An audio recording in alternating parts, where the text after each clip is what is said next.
Our next presentation is by Dr. David Reading, and David was mentored by Takeshi Yoku, Dana Matthews, and Orhan Oz, and the title of David's presentation is Implementation of a Dual Parameter Segmentation Tool for Identification of Brown Adipose Tissue on Magnetic Resonance Imaging.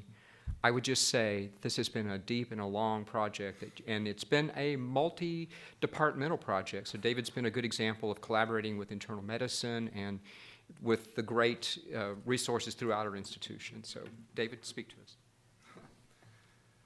Thank you for having me here today. My name is David Reading. I'm a fourth-year radiology resident. Today I'll be talking to you about our efforts to image brown adipose tissue using magnetic resonance imaging. I do not have any financial conflicts of interest to declare. What is brown adipose tissue? This is a specialized type of adipose tissue that's found in mammals. Unlike the more common white adipose tissue that merely stores energy, brown adipose tissue has the ability to burn energy to generate heat. This is a thermographic image of 2 mice. This mouse has activated brown adipose tissue, and you can actually see the heat radiating through the mouse's skin. Multiple lines of evidence suggest brown adipose tissue plays an important role in whole body energy homeostasis and glucose metabolism. Small animal brown adipose tissue transplants have been performed where scientists have taken brown fat from a healthy lean mouse, transplanted it into an obese mouse, and then seen the obese mouse lose weight and become more metabolically healthy. This has to be correlated with data from humans that shows that individuals that possess brown adipose tissue are metabolically healthier than those that do not. This has led to a lot of interest in what role brown adipose tissue could play in the pathogenesis of diabetes and obesity. Brown adipose tissue has been in the media a lot. This is an article published in the New York Times in 2014 entitled, "Let's Cool It in the Bedroom." The gist of the article is that you can lose weight at home while you sleep simply by turning up your AC. The idea is that you activate brown adipose tissue while you sleep, you burn calories overnight. So the general population has become much more aware of brown adipose tissue. This is an area of intense scientific research. There's currently 48 ongoing clinical trials that you can see on clinicaltrials.gov. Most of these center on the metabolic aspects of brown adipose tissue. This includes 17 drug trials. So how do we monitor this in humans? Well, the current gold standard is FDG PET-CT. It works well, but unfortunately it's expensive and involves the use of ionizing radiation. So there's a lot of interest in developing methods of imaging brown fat that do not require the use of radiation. These are pictures of kind of typical white adipose tissue and brown adipose tissue. You can see on the left here the white adipose tissue. These have large lipid vacuoles, whereas on the right, brown adipose tissue, much smaller lipid vacuoles, more mitochondria, more vascularized tissue. These are actually pictures from mice. In humans, the story is a little more complicated. I show these only to demonstrate why it makes sense that we be able to distinguish between these two tissues with multiple imaging modalities. Prior published studies have shown that you can use MRI to distinguish between brown fat and white fat. Multiple studies have shown that brown adipose tissue has lower average fat fraction than white adipose tissue. It also has higher R2 star values than white adipose tissue. So we thought to use a combination of fat fraction data and R2 star data to do a dual segmentation approach to identify regions of suspected brown adipose tissue on MRI and then compare those regions to the current gold standard, which is FDG PET-CT. And we're going to compare in 2 ways. We're going to do a qualitative, just visual comparison, and then an actual quantitative volumetric measurement of those regions. This is an IRB and HIPAA-compliant study that used young, healthy male subjects. This is a demonstration of how these imaging sessions actually occurred. This is a PET-CT imaging session diagram. We started off at room temperature for about 15 minutes, collected some preliminary data. Then we fitted these brave subjects in a water circulating suit that would chill them. They'd be cold for about an hour, and then we'd inject them with our radioactive tracer. They'd be cold for another hour, and then we'd actually perform the PET-CT. You can see there are other aspects of data collection. We performed indirect calorimetry and collected blood lipid data to see how activation of brown fat would affect these parameters, but I don't have time to go into all that data right now. MRI was acquired on 3T whole body Philips scanner using the M-Dixon quant sequence, which is a 6 echo spoiled gradient sequence. This automatically generates fat fraction and R2 star maps. These are representative images from one of our subjects. You can see how we start with a M-Dixon fat fraction map where each of these voxels has a value of between 1 and 100 based on the percent fat in that voxel. This is a map of all the fat in this subject. You can see there's axillary fat, there's supraclavicular fat in the region where we'd expect to find brown adipose tissue. There's fat in the humeral head, there's subcutaneous fat, and then we have some artifact in the lungs. Now, when we select regions of fat fraction and R2 star data and do a dual segmentation based on previously published values, we now isolate areas in the supraclavicular region that look like the expected distribution of brown adipose tissue. Can perform a fusion and overlay that data on top of the fat fraction map. And again, this looks like we'd expect to find a distribution of brown adipose tissue.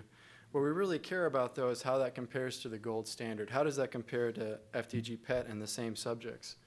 You can see that in subject 1, even the shape of this region of metabolically active brown fat matches up really well with what we see on the MRI.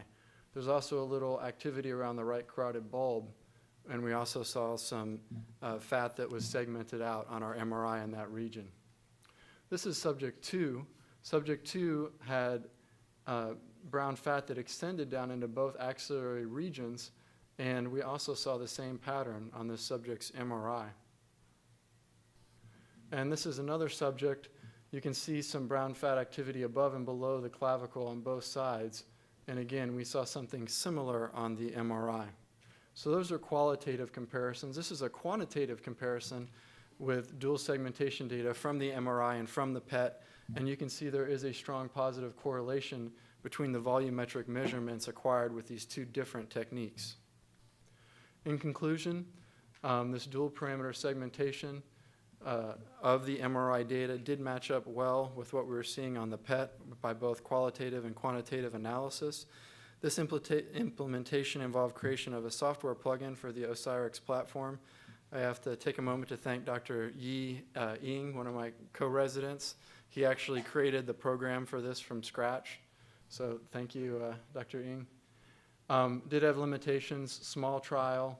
We didn't do an individualized cooling protocol. We didn't do invasive monitoring for shivering for subject considerations. And there might be better tracers to use than FDG. Future work, this is an international area of intense research. Saw lots of projects at ISMRM involving this. There's lots of different directions that we could take this work. We could pair with endocrinology colleagues and do imaging before and after an intervention to affect brown adipose tissue levels. Had a talk at ISMRM with Dr.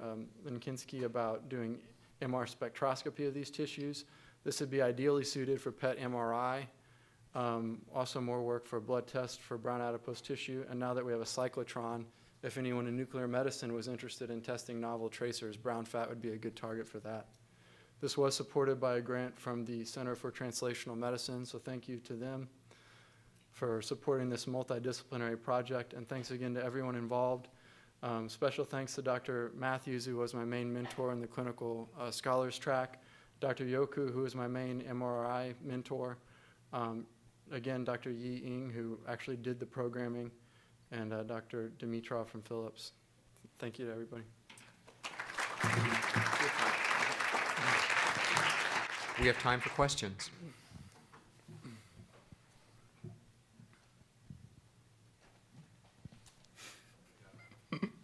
I knew you'd have one. Thank you. That's actually a great work. I had two questions. The first one was, so the cooling protocol was only done on the PET side. Was it also done on the MR aspect or no? We did do cooling on the MR aspect. So the subjects actually went through the cooling twice. They did.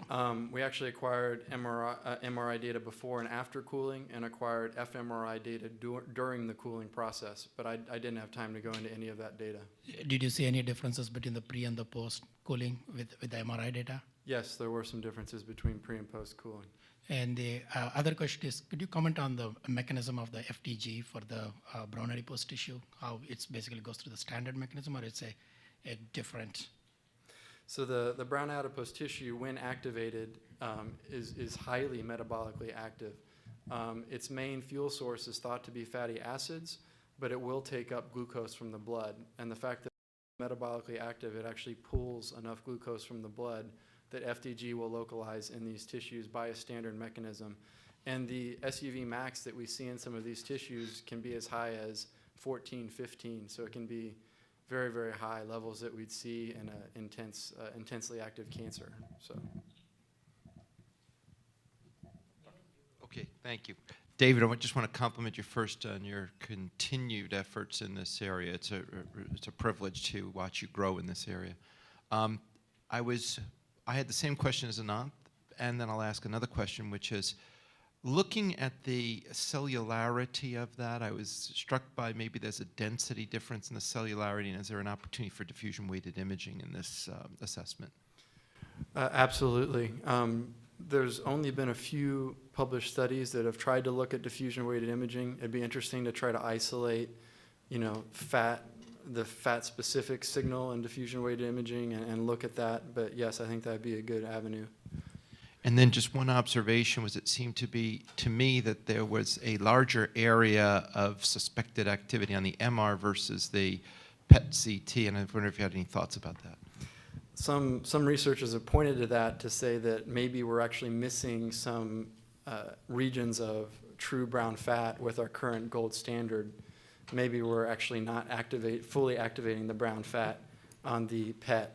So more research needs to be done. I mean, unfortunately, we don't want to have to go in and do biopsies of all these regions. That would be the true gold standard. But perhaps if you use like a fatty acid tracer, you might get better signal.